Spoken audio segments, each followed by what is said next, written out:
Hello student, I am Sonika Negi, lecturer biology from GGIC Dwarahat. बच्चों, हमने कक्षा 12 में 5वां लेसन आज शुरू करना है और लेसन का नाम है principle of inheritance and variation. तो बच्चों, यहाँ पहले ये समझना होगा कि इनहेरिटेंस क्या होती है और वेरिएशन क्या होती है।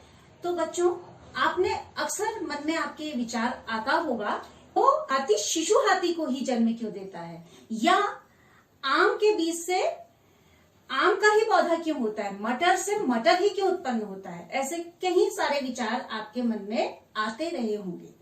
तो बच्चों, ये इसी प्रकार के अन्य प्रश्नों का जब इनका उत्तर पाने के लिए हम जिस जीव विज्ञान की शाखा के अंतर्गत अध्ययन करते हैं, उसी को हम कहते हैं जेनेटिक्स या अनुवांशिकी।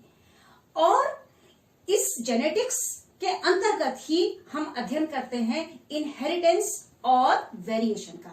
इनहेरिटेंस का मतलब होता है वंशागति।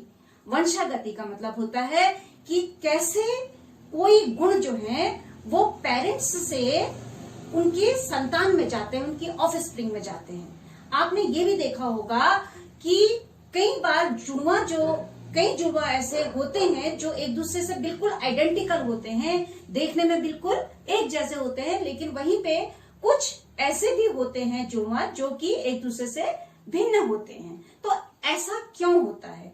तो इन्हीं सब चीजों का अध्ययन जो है वो हम यहाँ पर देखेंगे। अब यहाँ प्रश्न होता है कि जो ये इनहेरिटेंस है, इसका सबसे पहले किसने इसका यूज किया था? तो इसमें मैं आपको बताना चाहती हूँ कि जो वैज्ञानिक सबसे पहले जिन्होंने वंशागति के सिद्धांत को प्रतिपादित किया था, उनका नाम था ग्रेगर जॉन मेंडल, और इनको हम कहते हैं फादर ऑफ जेनेटिक्स। ठीक है, जबकि जेनेटिक्स नाम जो है ये दूसरे वैज्ञानिक ने दिया था, उनका नाम है बेटसन। ठीक है, तो इनहेरिटेंस एक्चुअली बच्चों एक मैकेनिज्म है, एक प्रोसेस है जिससे कि कुछ कैरेक्टर्स जो हैं वो पेरेंट्स से किस में जाएंगे, उनकी आने वाली पीढ़ी में जाते हैं और ट्रांसफर होते हैं। ठीक है, तो ये इसको समझने के लिए कि मेंडल ने अपना प्रयोग कैसे शुरू किया और किस पर किया, तो इन्होंने अपना प्रयोग किया था मटर पर, मटर के पौधे पर, जिसको हम कहते हैं पाइजम सटाइवम। तो अब आप थोड़ा यहाँ ध्यान दें कि प्रयोग में इन्होंने किस तरीके से ये बताया कि इनहेरिटेंस कैसे होती है। तो इन्होंने सबसे पहले लिया 2 तरह के पौधे लिए।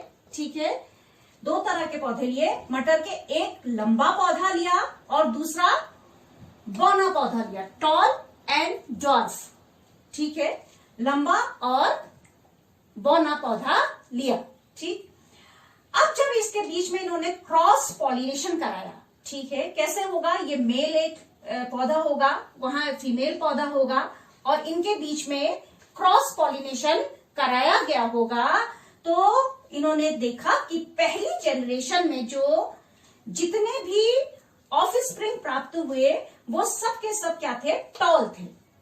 ठीक है, लेकिन उसके बाद इन्होंने ये देखा कि जब ये जितने टॉल प्लांट आए, इनका आपस में जब इन्होंने सेल्फ पॉलिनेशन कराया, ठीक है, सेल्फ पॉलिनेशन कराया, तो इन्होंने देखा कि अगली जो जनरेशन है, F2 जनरेशन, उसमें अधिकतर पौधे जो है वो टॉल होते हैं, लेकिन कुछ पौधे जो है वो ड्वार्फ भी होते हैं। ठीक है, कुछ पौधे ड्वार्फ भी होते हैं, जैसे, और इन्होंने इसका परसेंटेज भी निकाला था कि 75% जो है वो टॉल प्लांट मिले थे और 25% ड्वार्फ प्लांट मिले थे। आप मेरी बात समझ रहे होंगे कि यहाँ पे जो ड्वार्फ कैरेक्टर था पहली वाली जनरेशन में ये नहीं उत्पन्न हुआ, लेकिन नेक्स्ट जनरेशन में ये ड्वार्फ कैरेक्टर यहाँ पे फिर से उत्पन्न हो गया।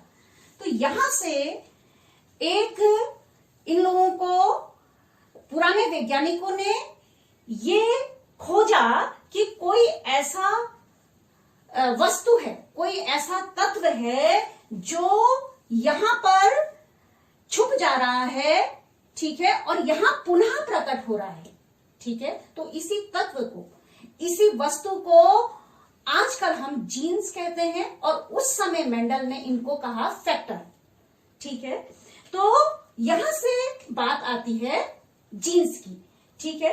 और ये जो जीन्स, अब हम जीन्स सबका शब्द का ही प्रयोग करते हैं, पहले इनको फैक्टर ही कहा जाता था। तो ये जो जीन्स होते हैं, इनके अल्टरनेटिव फॉर्म्स जो होते हैं उनको हम कहते हैं एलिल्स, ठीक है। जैसे यहां पर एक जीन जो है वो एक कैरेक्टर को डिफाइन कर रहा है। जैसे यहां पे जो कैरेक्टर है वो क्या है, हाइट, और उस हाइट में टी टॉल और स्मॉल टी, कैपिटल टी और स्मॉल टी, ये जो दो आप देख रहे हैं ये क्या है, उनके एलिल्स हैं, और दोनों ही किसको रिप्रेजेंट कर रहे हैं, एक हाइट को रिप्रेजेंट कर रहे हैं, ठीक है।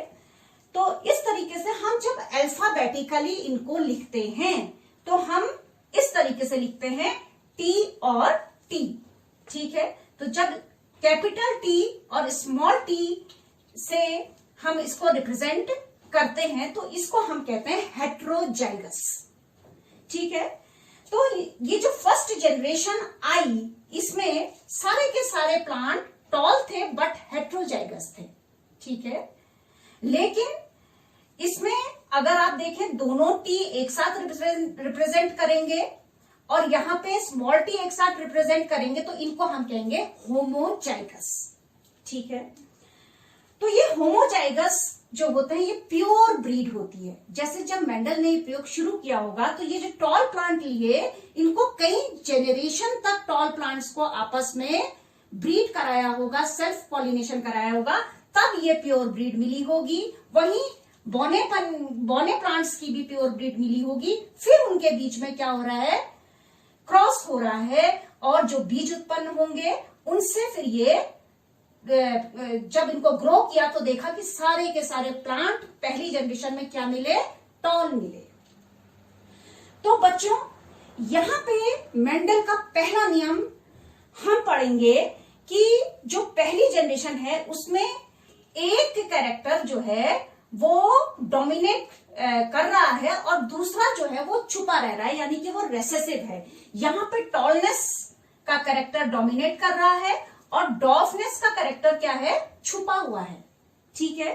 तो इस तरीके से ये कहलाता है मेंडल का लॉ ऑफ डोमिनेंस, कि जब भी जो दो प्लांट्स के बीच में, ठीक है, एक कैरेक्टर को लेते हुए जब क्रॉस कराया जाएगा तो पहली जनरेशन में जो आपका प्लांट आएगा उसमें एक गुण जो है वो प्रकट होगा और दूसरा गुण जो है वो छुपा रहेगा। तो एक डोमिनेंट रहेगा कैरेक्टर और दूसरा छुपा रहेगा, इसी को हम कहेंगे लॉ ऑफ डोमिनेंस। अब आगे हम बात करते हैं इसके आगे क्या हुआ। अब जो ये सेकेंड जनरेशन होती है, ठीक है, इस सेकेंड जनरेशन में क्या होता है कि जो ये प्लांट है जब इसके सीड्स बनते हैं या इसके गैमेट्स बनते हैं, अभी आप बात करेंगे गैमेटोजेनेसिस, क्योंकि आप लोगों ने पढ़ा होगा माइक्रोस्पोरोजेनेसिस, मेगास्पोरोजेनेसिस। तो ये जो गैमेट्स बनते हैं, ठीक है, मेल गैमेट और फीमेल गैमेट, तो वहां पर क्या होता है, ये जो एलिल्स होते हैं ये सेग्रीगेट हो जाते हैं, यानी पृथक हो जाते हैं। ये इसी के साथ नहीं चिपका रहेगा कैपिटल टी स्मॉल के साथ, बल्कि क्या हो जाएगा, अलग हो जाएगा। इसको हम कहते हैं लॉ ऑफ सेग्रीगेशन, और इसी के साथ इसको हम आगे कहते हैं law of purity of gametes भी कहते हैं।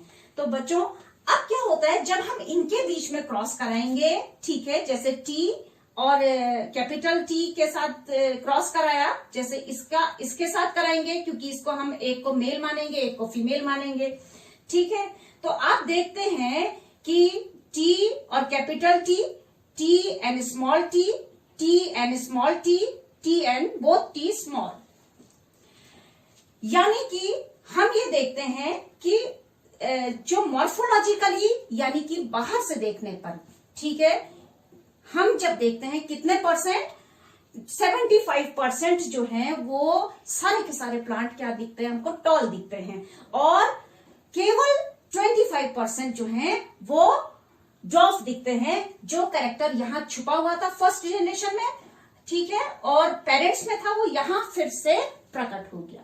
तो वो क्यों प्रकट हुआ? क्योंकि गैमेट्स ने अपनी प्योरिटी बनाए रखी। तो अब यहाँ पे आप रेशियो देखिए तो आप देखेंगे कि 3:1 आ रहा है, लेकिन ये फिनोटाइपिक रेशियो है। इसके अलावा यहाँ पे अगर आप जीन्स के आधार पर देखें तो ये रेशियो हो जाएगा 1:2:1, ठीक है, क्योंकि जीन्स के आधार पर आप देखें तो इनका रेशियो बनता है 1:2:1। और ये जो पूरा दोनों के दोनों मेंडल के नियम हैं, ये किस पर आधारित है? मोनो हाइब्रिड क्रॉस पर आधारित है, क्योंकि ये एक ही जीन्स की वंशागति को दिखाते हैं। अब बच्चों, आपका आज का होमवर्क होगा कि आप मेंडल के ये दोनों नियमों को लिखेंगे और इनको सचित्र इनका वर्णन करेंगे, और साथ ही आपका एक और होमवर्क भी होगा कि आप अंतर बताएंगे किसमें, जीनोटाइप एंड फिनोटाइप में, और इसके अलावा हेट्रोजाइगस एंड होमोजाइगस में। Thank you very much.